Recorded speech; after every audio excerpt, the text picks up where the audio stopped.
The village of Hollow Creek lay hidden at the edge of a dark forest, its crooked houses leaning into each other as if whispering secrets no outsider should hear. Emily, a young journalist chasing forgotten legends, stepped off the rusted bus that had dropped her at the cracked road. Her backpack was heavy, filled with notebooks, a recorder, and an old camera that once belonged to her grandfather. She had come chasing the story of the silent bells, a tale of church bells that tolled at midnight. Though the church had been abandoned for decades, the air smelled of moss and damp wood. Windows shut as she walked past. Old women closed curtains, children froze mid-play and ran indoors. Every step echoed as if the streets themselves wanted her gone. She forced a smile, convincing herself it was paranoia. Villagers like this always resisted strangers. Still, the way silence swallowed her words when she greeted a passing man made her skin crawl. At the center of Hollow Creek stood the church, its spire, broken in half by some long-forgotten storm, pointed not to heaven but jaggedly at the woods. The doors were chained, wood swollen from years of rain. Yet a faint echo of bells seemed to vibrate through the air she approached. She touched the chains. They were cold, too cold for the humid afternoon. An innkeeper named Martha finally spoke to her that evening. The woman's eyes were hollow, her voice trembling. "Do not stay after dark," she warned. "No one leaves their homes once the bells start." Emily pressed for answers, but the woman only muttered, "The bells call the ones who should not walk." With that, she shut the door, leaving Emily in the creaking hallway of the inn. That night, Emily sat by her window, staring at the black silhouette of the church. The village was asleep, smothered in silence. At 11:59 p.m., the air shifted. A wind cut through the streets, rattling shutters, and then clang. A bell tolled, deep and metallic, vibrating through her bones. She knew the tower was empty, but the sound was real. Her camera trembled in her hands as she filmed the darkness. The second toll rolled across the rooftops. Somewhere, footsteps scraped the cobblestones, slow, dragging, like bare feet on wet stone. The shadows between the houses grew longer, stretching unnaturally, bending as if alive. Her heart hammered as she zoomed her camera toward the church door. The third toll struck. The chains rattled violently, though no one touched them. The wood groaned, and a sliver of blackness peeked through the gap. She swore she saw a hand pale, thin, with nails to long push against the door. The camera flickered. Emily froze, unable to look away. The chains trembled again, and then fell still. Midnight ended. The bells went silent. Hollow Creek returned to stillness as if nothing had happened. Emily, breathless and shaking, replayed the footage. On the screen, the pale hand lingered longer than she remembered. Curling a finger toward her window, Emily didn't sleep. The pale hand replayed in her mind like a nightmare she couldn't wake from. By dawn, the village came alive again, but the silence between neighbors still lingered. No one acknowledged her as she stepped outside. Her camera hung heavy around her neck, her evidence both a treasure and a curse. She walked to the church, desperate to see the chains in daylight. They were still there, rusted and tight, as though they had never moved. But when she replayed her footage in the daylight, the chains clearly rattled, and that claw-like hand reached out. Her skin prickled as she zoomed in on the recording. The fingers looked too long, joints bent at odd angles, veins bulging beneath translucent skin. It didn't look human. Inside the inn, Martha finally sat with her, a cup of black tea trembling in her wrinkled hands. "You shouldn't have watched," she whispered. "The bells don't just call, they choose." Emily pressed for answers, but Martha's lips sealed again, fear locking her words away. All Emily managed to get was a single warning: do not follow the footsteps. That night, Emily positioned herself by the window again, camera ready. The village once more drowned in silence, the forest looming like a black wall. When the clock struck midnight, the first toll shattered the stillness. The air vibrated, heavy and damp. Then came the footsteps, slow, dragging closer this time. She could almost feel the weight of each step pressing against her chest. She grabbed her camera, filming the street below. At first, it was empty. Then shadows stretched unnaturally long, twisting against the cobblestones. The second toll echoed, and the footsteps grew louder. A figure emerged at the far end of the street, tall, skeletal, moving stiffly like its bones didn't fit its body. Its head tilted as though sniffing the air. She zoomed in and gasped. Its face was nothing but stretched skin. No eyes, no mouth, just a mask of pale flesh. The third toll hit. Emily's hands shook violently, but she kept filming. The figure turned toward her window. Though it had no eyes, she felt its gaze pierce through her. The shadows around it writhed, twisting like smoke into skeletal arms reaching along the walls. The chains on the church rattled again, louder than the bells. The thing took another step, and the sound echoed like bone on stone. Emily stumbled back, dropping her camera. It landed with a crack, lens shattering. She froze, waiting for the fourth toll, but none came. The bells stopped at 3. The silence was worse than the sound. Outside, the figure tilted, its head once more, then dissolved into the shadows like smoke in the wind. The chains went still. When Emily dared to retrieve her broken camera, the final frame chilled her blood. The faceless figure wasn't just in the street. It was standing directly outside her window. Emily couldn't stay silent any longer. The next morning, she searched the inn for answers. Martha avoided her gaze, but when Emily pushed, the old woman handed her a leather-bound book. Its cover was cracked, the pages yellowed. It belonged to Father Albrecht, Martha whispered. He was the last priest before the church closed. Read, and you'll understand. Alone in her room, Emily opened the diary. The entries began decades ago, detailing a thriving parish. But halfway through, the tone shifted. Albrecht described voices echoing in the bell tower, even when it was empty. Parishioners heard there, names whispered from the shadows during Mass. Then came the disappearances. Villagers who lingered after midnight never returned. Albrecht wrote of faceless figures walking the streets, drawn by the bells. He tried sealing the church, chaining the doors, but nothing stopped the tolling. The final entry was smeared with ink. The words frantic. They do not come from God. The bells call them from beneath. Hollow Creek was built on their graveyard. If the chains break, they will rise again. Pray the toll never reaches 7. Emily closed the diary, her hands trembling. If the priest was right, the bells were more than superstition, they were a warning. That night, she stayed awake, diary open beside her. Midnight struck, and the bells began. 1, 2, 3.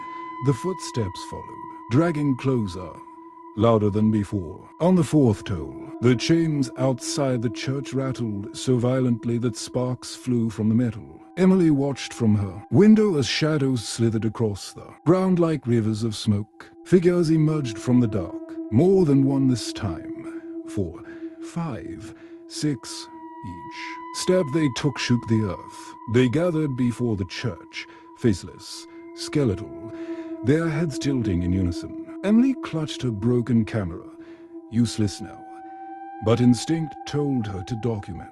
She scribbled in her notebook as the figures turned toward the inn. At the 6th toll, the shadows reached her window, culling along the walls.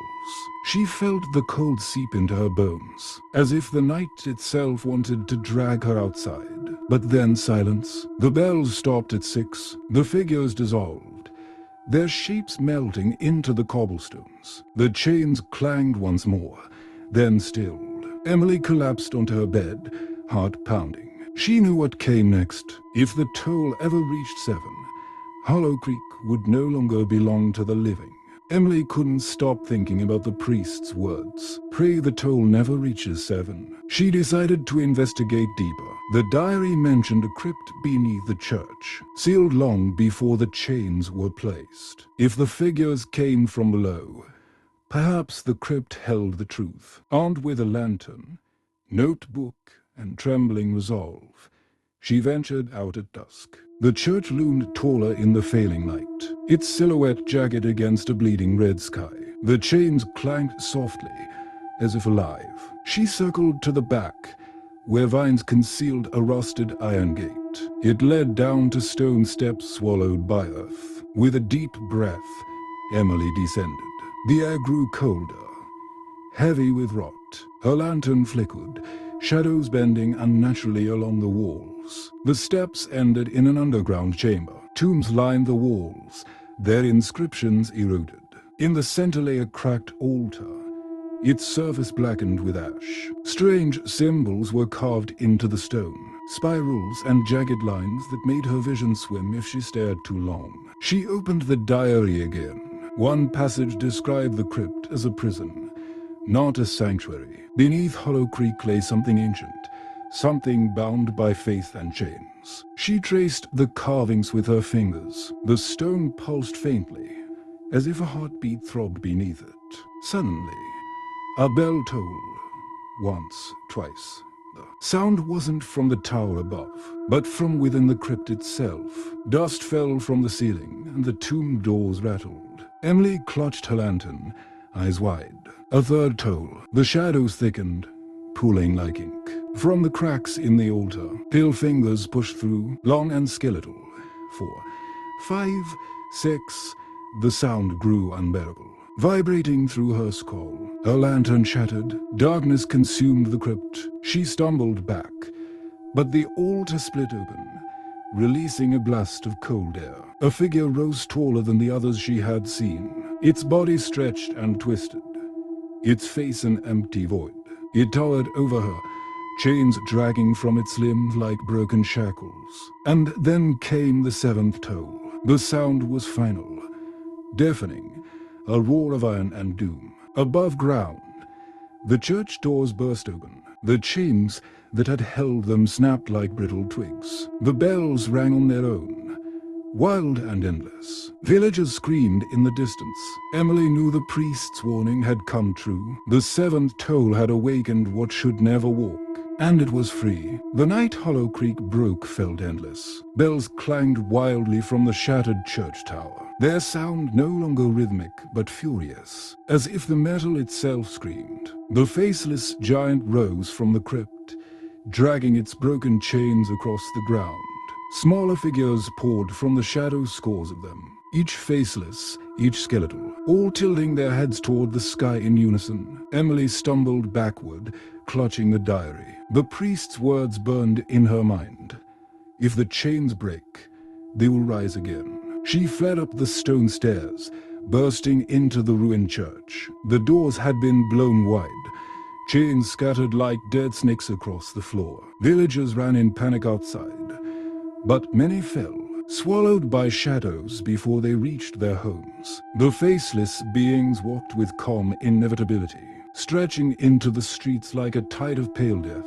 Emily forced herself forward. She believed there had to be a way to stop them. In the diary's margins, faint writing hinted at a counter-ritual. Only the living voice can silence the dead bells. The meaning wasn't clear, but it spoke of fire, of words, of defiance. She climbed the broken staircase toward the bell tower, her hands bleeding from the jagged wood. The air grew heavier with each step, as if the tower resisted her ascent. At the top, she found the source of the sound. The bells swung on their own, ropes moving like serpents, iron vibrating with fury. Emily shouted, her voice drowned in the tolling. She screamed the words from the diary, her voice raw. Your silence will bind. Your silence will bind. The bells shook violently, the metal cracking, sparks flying. For a moment, the sound faltered. Then the faceless giant entered the church, its void-like head tilted upward, focusing on her. The floor quaked as it reached for the staircase. Shadows wrapped around the walls, climbing toward her. She shouted again, louder, her voice breaking. The bells shrieked, then stopped. For a heartbeat, there was silence. The faceless beings froze mid-step. Shadows recoiled. The giant bellowed without a mouth, a sound like tearing earth. Chains burst from the walls, spectral and fiery, wrapping around its limbs. It fought, but each word Emily shouted tightened the bindings. She screamed until her throat tore, until the bells shattered into pieces that rained down like black glass. For a moment, she thought she had won, but as the giant was pulled back into the crypt, its void face turned toward her, and in that darkness, she saw her own reflection. The night ended in ruins. Hollow Creek lay in smoldering silence, its streets littered with shattered bells, broken stones, and the ashes of what had walked. Emily collapsed in the tower, her throat raw, her body trembling. She had silenced the tolls, but the reflection she had seen in the faceless giant haunted her. It wasn't just a monster, it had mirrored her, as if some part of her was bound to it. Morning came grey and heavy. Survivors crept from their homes, staring at the wreckage. The inn was half collapsed, the church reduced to a skeletal frame. Martha found Emily among the rubble. Her eyes carried both gratitude and dread. "You stop them, for now," she said, but her voice faltered on those last words. Emily tried to leave Hollow Creek that afternoon. The bus stop at the edge of the village stood deserted. The road cracked and overgrown. She waited, her notebook clutched tightly. Hours passed, but no bus arrived. When she turned back, the village seemed smaller, as though the forest had crept closer, swallowing its edges. The people watched her silently, their eyes hollow, their faces expressionless. That night, Emily stayed awake in the ruins of the inn. The silence pressed down on her like a weight. She prayed not to hear the bells again. But as the clock neared midnight, the air shifted. The forest groaned, and then it came. A single toll, deep, metallic, final. Emily's breath caught. She ran to the church ruins. The bells were gone, shattered beyond recognition. Yet the sound echoed through the air. The ground trembled, and the shadows lengthened once more. She clutched the diary, but its pages were blank now. Every word erased as if it had never been written. From the rubble of the altar, smoke rose. A shape formed taller, clearer than ever before. It was her, faceless, skin pale, stretched. Perfect mirror of the figure she had fought. It tilted its head, raising a hand in invitation. Chains coiled at its feet, waiting to bind her. Emily fell to her knees, unable to breathe. The seventh toll rang out once more, not from the bells, but from inside her chest. She screamed, but no sound came. Her voice was gone. The silence had claimed her. When dawn came, Hollow Creek was quiet again. Too quiet, the villagers awoke to find no trace of Emily. Only her broken camera lying in the street. Its final frame showed her, standing at the church ruins, faceless, staring into the lens as though waiting to be remembered. And the bells never stopped. They rang only for those who dared to listen.